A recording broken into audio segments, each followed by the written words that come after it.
हज़रत अब्दुल्ला इब्न अब्बास रज़ी अल्लाह ताला अन्हु इस सूरत के बारे में कहा करते थे कि अगर अल्लाह ताला ने पूरा कुरान नाजिल न किया होता, सिर्फ यही एक सूरत अगर अल्लाह ताला ने उतार दी होती तो यही एक सूरत इंसान की पूरी ज़िंदगी के अमल करने के लिए काफ़ी होती।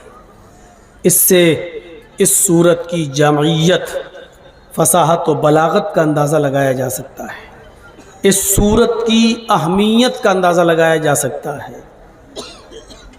बुनियादी तौर पर कुरान करीम के अंदर, पूरे कुरान के अंदर जिन चीज़ों से बहस की गई है और जो चीज़ें पूरे कुरान के अंदर बताई गई हैं, इजमाली तौर पर अल्लाह रब्बुल आलमीन ने उन तमाम चीज़ों का ज़िक्र इस सूरत के अंदर कर दिया है। शुरुआत कसम से होती है और कसम भी ज़माने की खाई जाती है, और कसम खाने वाली ज़ात भी अल्लाह रब्बुल आलमीन की है। वल असर, ज़माने की कसम। एक पॉइंट और एक नुक्ता याद रखिएगा, अल्लाह जिसकी कसम खाना चाहे खा सकता है। अल्लाह के ऊपर कोई कानून आयद नहीं होता। लेकिन बंदा, हम और आप अपनी मर्ज़ी के मालिक नहीं है कि जिसकी कसम खाना चाहे खा लें। हम और आप अव्वलन तो कसम खाने से परहेज़ करें, और कसम खाना नागुज़ेर हो, ज़रूरी हो। सामने वाला बग़ैर कसम खाए हुए हमारी बात तस्लीम करने के लिए तैयार ना हो, तो ऐसी सूरत में हम अल्लाह की कसम खा सकते हैं। और अल्लाह के नबी सल्लल्लाहु अलैहि वसल्लम ने साफ़ तौर पर क्लियर कह दिया कि मन हलफ़ा लिग़ैरिल्लाहि फ़क़द अशरक, जिसने अल्लाह के अलावा किसी गैर की कसम खाई उसने शिर्क किया। गैरुल्लाह की कसम खाना शिर्क है इस्लाम के अंदर। तो बंदा सिर्फ अल्लाह की कसम खा सकता है, गैरुल्लाह की नहीं। लेकिन अल्लाह पर कोई कानून आयद नहीं होता, वो जिसकी कसम खाना चाहे खा सकता है। यहाँ अल्लाह ताला ने ज़माने की कसम खाई, वल असर, ज़माने की कसम, और उसके बाद यकीन दिलाया इन्नल इंसान लफ़ी खुस्र। और रोए ज़मीन पर जितने लोगों को तुम देख रहे हो, ये पूरी की पूरी इंसानियत, सर तापा, सर से लेकर पैरों तक ये पूरी की पूरी इंसानियत नुकसान ही नुकसान में डूबी हुई है। पूरी तरीके से नुकसान में है पूरी इंसानियत। अलिफ लाम भी जिनसियत का, कोई बचा नहीं है। सारी इंसानियत को नुकसान में बताया है। जो लोग नुकसान में नहीं है उनको अलग कर दिया है। इल्लल्लज़ीना आमनू व अमिलुस्सालिहाति व तवासौ बिल हक़्क़ि व तवासौ बिस्सब्र। जो ईमान लाए और अमल सालेह किए, हक बात की वसीयत की और सब्र की तलकीन की, ये लोग नुकसान के अंदर नहीं हैं। इनके अलावा पूरी बनी नौ इंसानियत को, हिंदू, मुस्लिम, सिख, ईसाई, क्रिश्चियन, बुद्धिस्ट और जैनी और पारसी, दुनिया में जितने भी मज़ाहिब के मानने वाले हैं और जहाँ जहाँ भी लोग रहते हैं दुनिया के किसी भी चप्पे में, सब नुकसान के अंदर है। और पूरी इंसानियत को नुकसान में बताया है, तो उसके लिए अल्लाह रब्बुल आलमीन ने कसम खाई ज़माने की। क्यों? इमाम राजी रहमतुल्लाह अलैह फरमाते हैं कि अल्लाह रब्बुल आलमीन ने पूरी इंसानियत को जो नुकसान में बताया है, उसके लिए ज़माने की कसम क्यों खाई, ये समझने में मुझे काफ़ी वक्त लगा। कहते हैं कि एक दिन मैं सुबह के टाइम पर कुछ सब्ज़ी वगैरह ख़रीदने के लिए मैं मार्केट में निकला।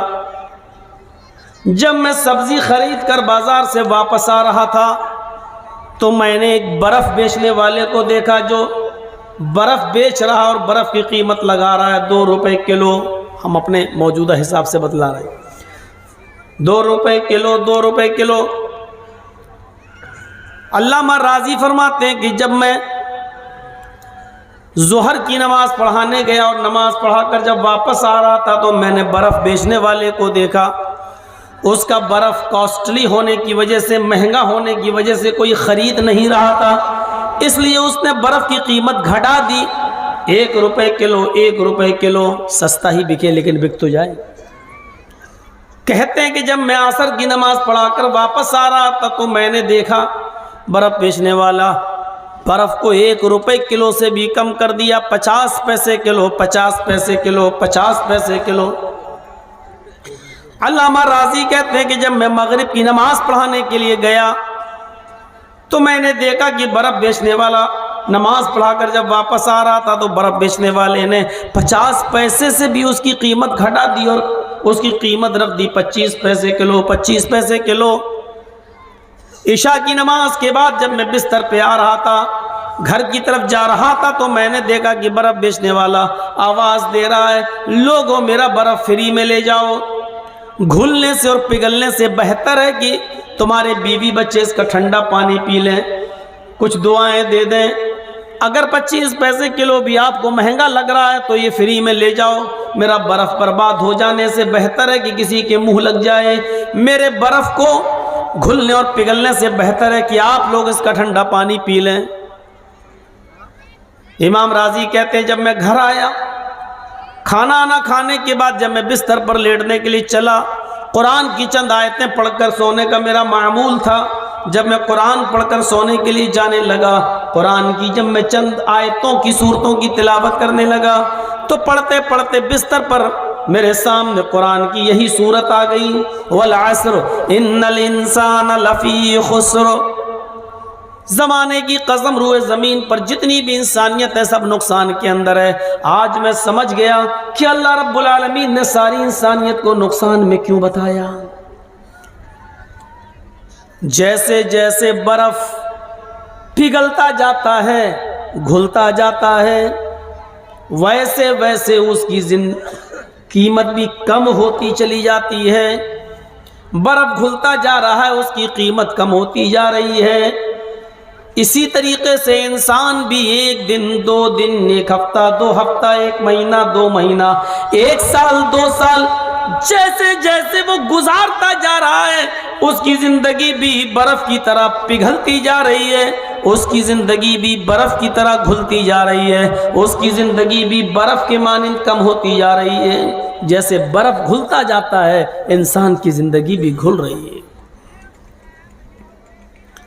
1 महीने पहले जिन लोगों ने मुझे सुना, आज जो मुझे सुन रहे हैं, आपका सुनना और मेरा यहाँ आना इस बात का मैसेज दे रहा है कि जर्जीस, तुम अपनी ज़िंदगी का 1 महीना कम कर चुके हो और आप भी अपनी ज़िंदगी का 1 महीना कम कर चुके हैं।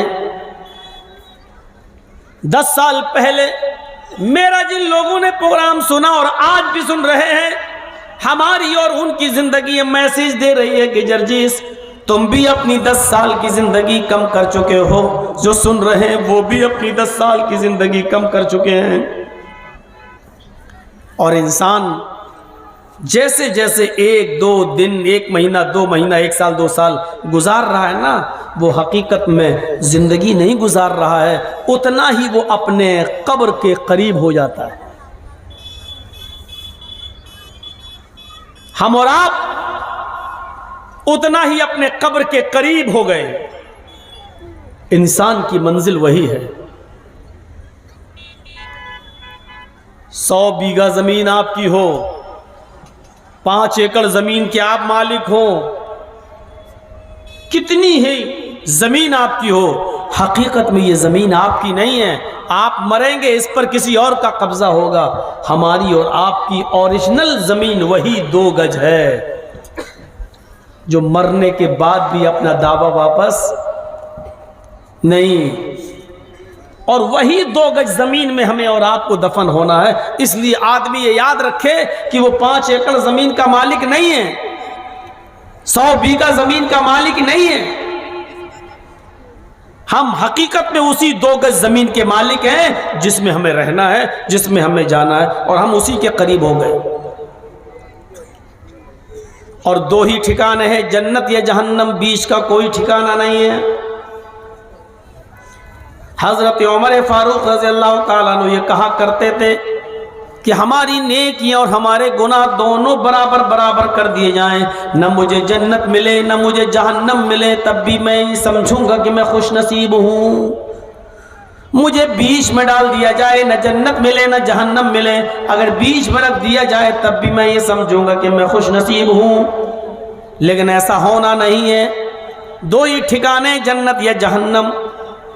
हम और आप 1 साल 2 साल जो गुजार कर आगे बढ़ जाते हैं, हकीकत में अपनी जन्नत के या अपनी जहन्नम के उतने करीब हो जाते हैं। हकीकत यही है कि हम या तो अपनी जन्नत के करीब हो रहे हैं या अपनी जहन्नम के। और अल्लाह ना करे अगर हम अपनी बदअमालियों की वजह से 1 साल 2 साल 10 साल 20 साल अगर अपनी जहन्नम के करीब हो गए हैं, तो इससे बड़ा नुकसान हमारा और आपका क्या होगा? क्या इससे भी बड़ा कोई नुकसान हो सकता है? इसीलिए अल्लामा राजी ने कहा है कि मैं समझ गया अल्लाह ने जमाने की कसम क्यों खाई, क्योंकि जिस तरह बर्फ घुल रहा है उसी तरीके से 1 साल 2 साल जमाना भी बर्फ की तरह पिघल रहा है। हम अपनी जिंदगी कम करते चले जा रहे हैं, हम अपनी जिंदगी कम करते जा रहे हैं। बर्फ की मानिंद हमारी जिंदगी पिघलती जा रही है, बर्फ की मानिंद हमारी जिंदगी पिघल रही है। हम अपनी कब्र के करीब हो रहे हैं। सिकंदर बादशाह 6 महीने हुकूमत किया करता था और 6 महीने वो जंगल में अपनी जिंदगी बसर किया करता था। जंगल में चश्मदीद लोगों ने रात में सिकंदर बादशाह को देखा। 1-2 लोगों ने सिकंदर बादशाह को जंगल के अंदर टूटी और फूटी हुई कब्र के पास, कब्र की बोसीदा हड्डियों के पास बैठा हुआ देखा।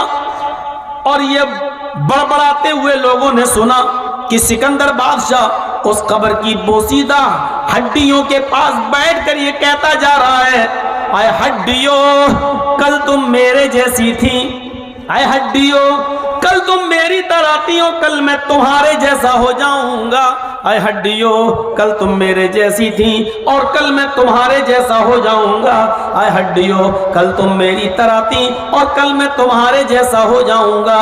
वो ये बोल बोल कर अपनी मौत को याद कर रहा है। वो कब्र की बोसीदा हड्डियों को, सड़ी हुई हड्डियों को देखता है और कहता जाता है, आए हड्डियों कल तुम मेरी तरह थी और कल मैं तुम्हारे जैसा हो जाऊंगा। इसीलिए जनाबी मोहम्मद रसूलुल्लाह सल्लल्लाहु अलैहि वसल्लम ने फरमाया, फज़ूरुल कुबूर फ़इन्नकुम तुज़क्किरुकुमुल मौत। लोगों तुम कब्रों की ज़ियारत किया करो, तुम कब्रों पे जाया करो, इसलिए कि कब्रों की ज़ियारत करने से तुम्हें वहां जाकर अपनी मौत याद आएगी, तुम्हें अपना ठिकाना याद आएगा, तुम्हें अपना मस्कन याद आएगा, तुम्हें इस जगह आना है। ये कब्रें तुम्हें याद दिलाएंगी कि तुम्हारा ठिकाना ये है। सिकंदर बादशाह के इस वजीफे से सीखो, इस विर्द से सीखो कि वो किस तरीके से अपनी मौत को याद किया करता था। हम और आप धीरे धीरे कब्र के करीब जा रहे हैं। अबू हुरैरा उस हदीस के रावी हैं, तिरमिजी शरीफ अब्वाबुज़ ज़ुहद के अल्फाज हैं। फरमाया अबू हुरैरा रज़ियल्लाहु ताला अन्हु ने कि अल्लाह के नबी सल्लल्लाहु अलैहि वसल्लम ने फरमाया, बादिरू बिल अमाली सबअन हल तंतज़िरूना इल्ला फ़क़रन मुनसिया औ गिनन मुदग़िया औ मरज़न मुफ़सिदा औ हरमन मुफ़निदा औ मौतन मुजहिज़ा अब दज्जाल फशर्रु गाइब युंतज़र अब अस्साअ फस्साअतु अदहा व अमर्रु। तिरमिज़ी अब्वाबुज़ ज़ुहद के अल्फाज हैं। अल्लाह के नबी फरमाते, लोगों 7 चीज़ों के आने से पहले नेक अमाल कर लो। इन 7 चीज़ों का तुम इंतज़ार न करो, इन 7 चीज़ों का इंतज़ार न करो। हल तंतज़िरूना इल्ला फ़क़रन मुनसिया, क्या तुम ऐसी फ़कीरी का, ऐसी गुर्बत का इंतज़ार कर रहे हो जो तुम्हें सब कुछ भुला दे। पैसा दिया अल्लाह ताला ने, क्या तुम फ़कीरी का इंतज़ार कर रहे हो तब इबादत करोगे? मैंने गुजरात की सरज़मीन पर प्रोग्राम किए हैं हाँ चलिए आप। वो अहमदाबाद 2002 से पहले जिनके करोड़ों के शोरूम हुआ करते थे और जिन्होंने मुझे अपने शोरूम पर बैठाकर चाय पिलाई थी, नाश्ता कराया था, मैं उन शोरूम के मालिकों को आज भी जानता हूं। लेकिन 2002 के दंगे के बाद यकतरफा उस चपेट में दंगाइयों के और जो लोग आए और मोहल्ले के मोहल्ले खाली कर दिए गए, दुकानें जला दी गईं, औरतें बेवा कर दी गईं, बच्चे यतीम कर दिए गए, उनके शोरूमों में आग लगा दी गई, मकान जला दिए गए। कुछ महीने कैंप में रहे, खेमे डाल कर रहे, और आज उनका हाल यह है। फिर कुछ साल दूसरों के रोटियों के टुकड़ों पर पले, और आज उनमें बहुत से ऐसे हैं कि या तो प्याज और आलू के ठेले लगा रहे हैं या रिक्शा चलाकर अपना गुजर बसर कर रहे हैं। जो कल तक करोड़ों के मालिक थे, आज वो सब्जियां बेच रहे हैं और रिक्शा चला रहे हैं। अल्लाह ताला ने तुम्हें दौलत दी है, अल्लाह ताला ने तुम्हें नवाजा है, तो क्या तुम ऐसी गरीबी का इंतजार कर रहे हो जब ये भुखमरी तुम्हारे पास, ये गरीबी तुम्हारे पास आ जाएगी जो तुम्हें सब कुछ भुला देगी, तब इबादत करोगे अल्लाह की। दूसरी चीज, औ गिनन मुदगिया, गरीब हो, अभी टाइम है तुम्हारे पास, अभी वक्त है तुम्हारे पास, क्या तुम ऐसी अमीरी का इंतजार कर रहे हो जो तुम्हें सरकश बना दे? मैंने उन गरीबों को भी देखा है जिनके पास कुछ नहीं था, सुबह खा लो तो शाम को नहीं, और शाम को खा लो तो सुबह नहीं, और अचानक अल्लाह ताला ने छप्पर फाड़ के उनको दौलत दी। आज उनका हाल ये है कि एक हाथ में मोबाइल है, दूसरे हाथ में सिगरेट है। मोबाइल पर कह रहे हैं हाँ ठीक है, इतना ट्रक माल भेज दीजिए, यहाँ आने के बाद हम पैसा दे देंगे, और सिगरेट पीते जा रहे हैं और उसकी राख अपने टेबल पर रखी हुई एक डिब्बी में डालते जा रहे हैं। ऐसे अमीरों को भी मैंने देखा है। जिनसे कहा जाए चलो अजान का वक्त हो गया, नमाज की तरफ चलें, चलिए अब मैं आ रहा हूँ, जरा 4 ट्रक माल आ रहा है, जब तक ये आ नहीं जाएगा मुझे सुकून नहीं मिलेगा। पता नहीं ऐसा ना हो कि पुलिस पीछा कर रही हो, पकड़ ले। क्या ऐसी दौलत का इंतजार कर रहे हो जो तुम्हें सरकश बना दे? औ मरज़न मुफसिदा, तंदुरुस्त हो इबादत कर लो। क्या ऐसी बीमारी का इंतजार कर रहे हो जो तुम्हें बिस्तर पे लिटा दे? तंदुरुस्त हो, अजान की आवाज आई, मस्जिद में जा सकते हो, क्या ऐसी बीमारी का इंतजार कर रहे हो? अचानक जा रहे हो भिख मंगनी गाड़ी पर बैठकर, भिख मंगनी गाड़ी जानते ना, जहेज वाली गाड़ी पर जो लड़की के बाप ने दी है इंटरनेशनल भिखारी समझकर, उस गाड़ी पर बैठकर जा रहे हो, हुर्र मारी ब्रेकर से उछली गाड़ी, गिरे, टूट गई टांग, हॉस्पिटल में लटकी हुई है, प्लास्टर चढ़ा हुआ है। मौलाना जर्जी साहब देखने जा रहे हैं, साहब क्या, अरे अजान की आवाज़ आ रही है, अब जाओगे नमाज पढ़ने? जब तंदुरुस्ती थी तब नहीं गए, अब जाओगे नमाज पढ़ने? साहब ठीक है, अल्लाह तुम्हें शिफा दे। अब मौलाना साहब जैसे ही उठ रहे हैं वैसे ही पकड़ लिया, तो क्या हुआ? मौलाना मस्जिद में दुआ करा देना, अल्लाह ताला शिफा दे। टांग टूट गई, रीढ़ की हड्डी तक उसका असर हो गया, बिस्तर पे पड़े हो, अब जाओगे इबादत करने? औ हरमन मुफनिदा, चौथी चीज, जवान हो, जवानी में इबादत कर लो। क्या ऐसे बुढ़ापे का इंतजार कर रहे हो जो तुम्हें जो तुम्हारी अकल को जाहिल कर दे? कभी एक तो बुढ़ापा होता है और एक वो बुढ़ापा होता है पता ही नहीं हम कर क्या रहे हैं। वुजू खाने पे बैठे हैं, पता नहीं 3 बार धो रहे हैं कि गिनती याद नहीं। नमाज पढ़ने खड़े हुए पता नहीं 4 रकात पढ़ रहे हैं कि 10-12 ठोंक डाले।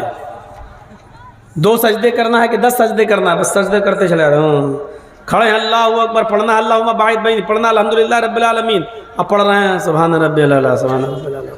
सजदे में घुस गए तो पता नहीं चल रहा क्या पढ़ रहे हैं, अल्हम्दुलिल्लाह रब्बिल आलमीन अर्रहमान अर्रहीम। अब इबादत करोगे जब अकल ही खराब हो गई। औ हरमन मुफनिदा, क्या ऐसे बुढ़ापे में इबादत करोगे जो तुम्हारी अकल को खराब कर दे, जब तो मरफूल कलम हो गए, तुम्हारी नेकियां नहीं लिखी जा रही, तुम्हारे गुनाह नहीं लिखे जा रहे, अल्लाह तुम्हारी जिंदगी का फैसला करेगा। अब तुम इबादत करोगे अल्लाह की। 4 चीजें, गरीब हो तो अमीरी का इंतजार मत करो, पहली चीज। अमीर हो तो गरीबी का इंतजार मत करो, दूसरी चीज। दोनों अलग अलग।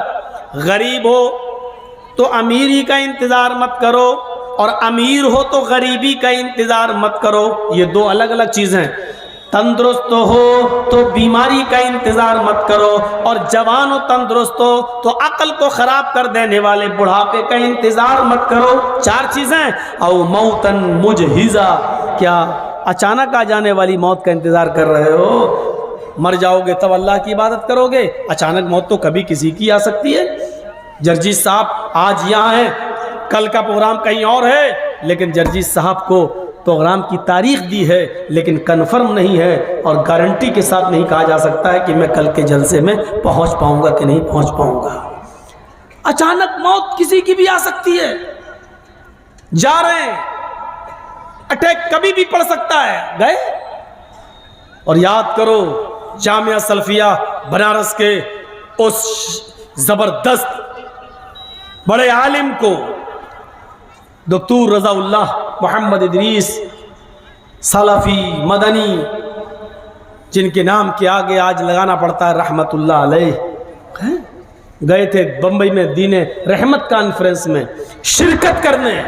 जलसे में तकरीर हुई, उनकी क़ज़ा व क़दर के मौजू पर बोले, और जैसी तकरीर करके हटे सीने में दर्द हुआ, हॉस्पिटल तक ले जाया गया। हॉस्पिटल ले जाने से पहले रास्ते ही में इंतकाल हो गया। जलसे में गए, सोचा था कभी कि हम घर वापस नहीं आ पाएंगे। औ मौतन मुजहिज, अचानक मौत। अल्लाह उनकी कब्र को नूर से भर दे, गरीक़ रहमत फरमाए, उनकी रूह को आला इल्लीन के अंदर जगह अता फरमाए। मेरे प्यारे साथियों, ये किसके साथ नहीं हो सकता है? कोरोना में कैसे कैसे हमारे जमात के बड़े बड़े आलिम इस दुनिया से चले गए। 40-40, 45-45 साल की उम्र, और चले गए। तसव्वुर नहीं कर सकते आप। अभी एक और बीमारी नई निकली है, ये वैक्सीन वालों को भी नहीं छोड़ रही है। और देखते रहिएगा, आलिमुल गैब तो नहीं हूं, लेकिन अब तक के हालात बतला रहे हैं। यूपी का जब चुनाव होगा, अगर 3 या 4 चरणों में चुनाव हुआ, 5 चरणों में हुआ, तो 4 चरण तक तो ठीक चलेगा। लाने वाले 2 ही आदमी हैं, नाम नहीं लूंगा। आप समझ गए हैं, समझदार हैं। मेरे भाइयों, देखिएगा ये लहर कब आएगी, किस वक्त आएगी, कैसे आएगी, किस टाइम पे आएगी। ये सब सेटिंग पहले से है, क्योंकि यूपी को दोबारा हासिल करना है। क्योंकि बंगाल से तो तमाचा पड़ा है, ठोकर लगी है, सर अभी जमीन पे गड़ा हुआ है, सर उठा नहीं पा रहे हैं। इसलिए यूपी को किसी तरीके से जीतना है, किसी भी तरीके से। अगर यूपी चला गया इनके हाथ से तो दिल्ली जाना तय। इसलिए यूपी किसी तरीके से ये जाने नहीं देंगे। इसके लिए कोरोना से भी ज्यादा खतरनाक बीमारी आएगी। चुनाव के 2-3 चरण हो जाने के बाद 4थे या 5वें चरण में इसकी भयानक लहर फैलेगी। किसकी तरफ से फैलेगी? और ये कुछ कुत्ते जो हड्डियां डाल देने के बाद इनकी चोंचें चलेंगी, मीडिया वाले। और वो कुत्ते कौन है मैं नाम भी नहीं लूंगा, और वो कुत्ते खुद समझ जाएंगे कि कुत्ते किसको कहा गया है। वो अच्छी तरीके से जानते हैं। जिनको आप गोदी मीडिया कहो या जिसको भक्त मीडिया कहो, जो कहना चाहो कहो, हमारी नजर में हड्डियों को खाने वाली, सड़ी हुई हड्डियों पे गिरने वाली ये मीडिया, देखिएगा इस लहर को कैसे सुनियोजित तरीके से और ढंग से फैलाएगी। और उसी में सब गड़बड़, और सब उसी में होगा गड़बड़। तो मौतन मुजिज़ा, अचानक मौत कभी भी आ सकती है। उस मौत के आने से पहले इबादत कर लो। 5 चीजें। अब दज्जाल फशर्रु गाइब युंतज़र, दज्जाल के आने से पहले, खुरूज दज्जाल से पहले नेक अमाल कर लो। जब दज्जाल निकल जाएगा, आ जाएगा, तब तुम नेक अमल करोगे। जब तुम्हारी नेकियों के दरवाजे बंद कर दिए जाएंगे तब नेक अमाल करोगे। गायब फितनों में, गायब चीजों में सबसे बड़ा फितना इसी खुरूज दज्जाल का है। दज्जाल से बड़ा कोई फितना नहीं है गायब चीजों में। ये छठी चीज है। और सातवीं चीज, अब फसात व धावा मर, क्या कयामत आ जाएगी तब तुम नेक अमाल करोगे? कयामत के आने से पहले नेक अमाल कर लो। कयामत के आने से पहले मेरे भाइयों, कयामत के आने से पहले नेक अमाल। वो कयामत जिसका चर्चा हर जगह है, वो कयामत जिसको बाइबल में डे ऑफ जजमेंट के नाम से जाना गया है, वो कयामत जिसको हम हिंदू धर्म के शास्त्र और वेदों के मुताबिक परलय और महापरलय के नाम से जानते हैं, जिसके बारे में यह कहा गया है कि न पुत्र पिता को देखेगा, न पिता पुत्र को देखेगा। ये ऋग्वेद के अंदर, ऋग्वेद भूमिका में लिखा हुआ है। न पुत्र पिता को देखेगा, न पिता पुत्र को देखेगा। बस इतना। इसी को हमारे कुरान ने यूं कह दिया, यौम यफिरुल मरउ मिन अखीही व उम्मिही व अबीही व साहिबतिही व बनीही। उस दिन एक इंसान भागेगा, यौम यफिरुल मरउ मिन अखीही, अपने भाई से भागेगा, व उम्मिही व अबीही, एक इंसान अपनी माँ से भागेगा, अपने बाप से भागेगा, वह साहिबतिही व बनीही, अपनी बीवी से भागेगा और अपने बेटों से भागेगा। एक आदमी है, भाई को देखकर भागेगा कि ये मुझसे एक नेकी न मांग बैठे। बेटा अपनी माँ को देखेगा, भागेगा कि मेरी माँ मुझसे कहीं एक नेकी का सवाल न कर ले। अपने बाप को देखेगा तो भागेगा कि ये मेरा बाप मुझसे सवाल न कर ले। अपनी बीवी को देखेगा, जिस बीवी के बिना दुनिया में एक पल नहीं रह पाता था, उस बीवी को देखेगा तो छिप जाएगा, मुझसे मेरी बीवी कहीं एक नेकी न मांग बैठे। अपनी औलाद, जिसके हल्के से पेट के दर्द, हल्का सा पेट का दर्द आपकी रातों की नींद उड़ा देता है, हल्का सा फीवर, हल्का सा टाइफाइड आपको रात के 2 बजे और 3 बजे अपने बेटे को हॉस्पिटल ले जाने पर मजबूर कर देता है, आपको अपनी नींद से बेदार कर देता है। उस बेटे का प्यार जो आज आपको इतना ज्यादा है, कयामत के दिन इस बेटे को देखकर इंसान भागेगा, ये मेरा बेटा मुझसे कोई नेकी ना मांग बैठे। यौम यफिरुल मरउ मिन अखीही व उम्मिही व अबीही व साहिबतिही व बनीही। वेद कहता है पुत्र अपने पिता का न होगा, पिता अपने पुत्र को न देखेगा। मेरे भाइयों, ये एक ही चीज है, कुरान ने थोड़ा तफसील से बयान कर दिया है। वो कयामत कि जिसके बाद, जिस दिन हमें और आपको दोबारा जीवित किया जाएगा, दोबारा जिंदा किया जाएगा, कब्र से उठाया जाएगा और हिसाबो किताब लिया जाएगा। हाँ, ये वही दिन है जिसको वेदों ने कहा है, मृत्यु पश्चातम द्वितीये जन्मम भवति, ने तृतीय ने चतुर्थ ने पंच ने षष्ठ ने सप्त ने अष्ट ने नवम ने दशकंका। मरने के बाद तुम्हारा एक दूसरा जन्म होगा, न तीसरा, न चौथा, न पांचवा, न छठा, न सातवां, न आठवां, न नवां, न 10वां। यानी मरने के बाद तुम्हें दोबारा जीवित किया जाएगा। हिंदू धर्म में 7 जन्म है ना, कहते हैं 7 जन्मों तक हम तुम्हारे रहेंगे।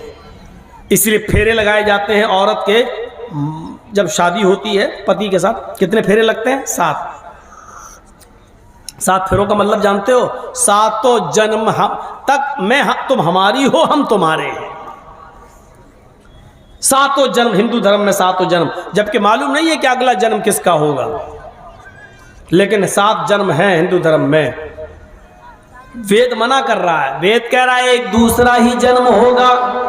मनुस्मृति और भागवत पुराण वगैरह कहते हैं कि 7 जन्म होंगे, लेकिन वेद मना करता है। वेद कहता है 7 जन्म है ही नहीं, एक ही जन्म है, मरने के बाद दूसरा जन्म, जिसको पुनर्जन्म कहते हैं, कब्र से दोबारा उठना। ये पुनर्जन्म को हम भी मानते हैं, दोबारा जीवित होना हम भी मानते हैं मरने के बाद, लेकिन आवागमन के हम कायल नहीं हैं।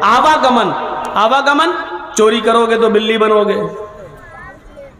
जुआ खेलोगे तो भैंस बनोगे, ये हिंदू धर्म में आवागमन है। ये अच्छे कर्म करोगे तो इंसान और बुरे कर्म करोगे तो कुत्ता, बिल्ली, चूहा, बंदर, छछूंदर।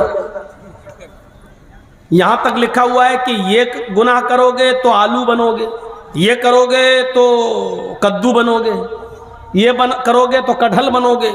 अब वो सारी हमें याद थोड़ी हैं, लेकिन चार तो ऐसे गुनाह हमें याद हैं जो मनुस्मृति के बारे में अध्याय में है। जुआ खेलोगे तो भैंस का जन्म होगा, चोरी करोगे तो नहीं, रिश्वत खाओगे तो कुत्ते का जन्म होगा, चोरी करोगे तो बिल्ली का जन्म होगा, और किसी लड़की पर अगर गलत नजर डालोगे तो अगला जन्म लड़की का होगा। ये हिंदू धर्म में 4 है, तो बहुत पूरी एक लिस्ट है, लेकिन हमें 4 ही याद है।